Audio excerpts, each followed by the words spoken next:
मुन ब्रह्मआ जोंनि मानगोनां हाग्रामा सारखौ बिगुमै मोनफ्लाङामोनब्ला बे बर' जाथियाव थानाय नंलामोन होननानै आं सानो। बिथाङा नाना माना पेन्ट फिसा गानग्रामोन होनना आं मिथिगौ। पेन्ट फिसा गानग्रामोन होनना आं मिथिगौ। बे हाफ पेन्ट गाननानै बेरायग्रामोन बियो। बे हाफ पेन्ट गाननानै बेरायग्रामोन बियो। बे हाफ पेन्ट गाननानै बेरायग्रामोन बियो मुन ब्रह्मआ। दा नै बेबायदि हाफ पेन्ट गाननानै बेरायग्रा मानसिया दिनै बर' हारिनि जारिमिनखौ मा बुंनो लुबैदों बे? दिनै जोंनि मानगोनां जेरै जाय सुबुङा दिनै जाथिनि थैनाय थांनायनि थाखाय खामानि मावबोनानै सिन्था खालामनानै दिनै बेसेबां सेक्रिफाइस खालामबोदों, बेबायदि दिनै जोंनि प्रमद बर' सारखौ दिनै बेबायदि व्यक्तिखौ दिनै गाज्रि रावजों सोंखारिनाया माबोरै जानो हाथावगौ बियो? बेसेबां दुखुनांथाव बे।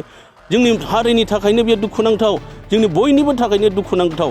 सोरबा सासे इउपिपिएल दोलोनि थाखायल' दुखुनांथाव नङा बियो, गासै बर' जाथिफोरनि थाखायनो दुखुनांथाव। बिनि बिसाक्त खोथा बुंनायफ्रा आं खावलायो जाहाथे फैबाय थानाय समफोराव बिथांनिफ्राय बे अयनाय अगियान रावफ्रा जाहाथे ओंखारा।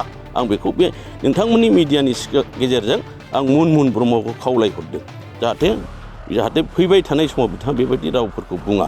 मुन ब्रह्मआ जोंनि मानगोनां हाग्रामा सारखौ बिगुमै मोनफ्लाङामोनब्ला बे बर' जाथियाव थानाय नंलामोन होननानै आं सानो।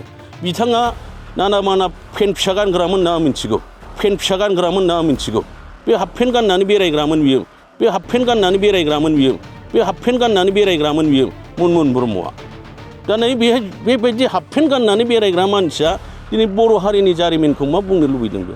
दिनै जोंनि मानगोनां जेरै जाय सुबुङा दिनै जाथिनि थैनाय थांनायनि थाखाय खामानि मावबोनानै सिन्था खालामनानै दिनै बेसेबां सेक्रिफाइस खालामबोदों, बेबायदि दिनै जोंनि प्रमद बर' सारखौ दिनै बेबायदि व्यक्तिखौ दिनै गाज्रि रावजों सोंखारिनाया माबोरै जानो हाथावगौ बियो? बेसेबां दुखुनांथाव बे।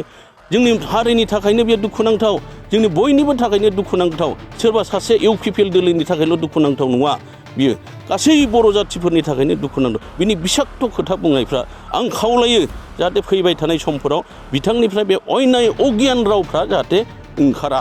आं बेखौ बे नोंथांमोननि मिडियानि गेजेरजों आं मुन ब्रह्मखौ खावलायहरदों जाहाथे फैबाय थानाय समाव बिथाङा बेबायदि रावफोरखौ बुङा।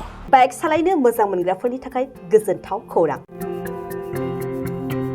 मार्च दाननि 22, 23 आरो 24 अक्ट' सानथामनि थाखाय दावहारु अट' एजेन्सिया नोंथांनो लाबोगासिनो मेगालन काम एक्सचेन्ज मेला। बे मेगालन काम एक्सचेन्ज मेलाखौ क'क्राझार बड'लेण्ड गेस्ट हाउसनि साखाथियावनो खुंफुंगोन। बे मेलायाव बारा नङा 14,999 रांसिमाव डाउन पेमेन्ट होनानै बाजाज कम्पानिनि गुबुन बाइकफोरखौ ल'नाव लानो हागोन। एक्सचेन्ज खालामग्राफोरनि थाखाय एक्सचेन्ज ब'नासबो थागोन। बाइक सालायनायाव हमनो थाखाय बायगिरिया बेसेन लायालासे हेलमेटबो मोनगोन।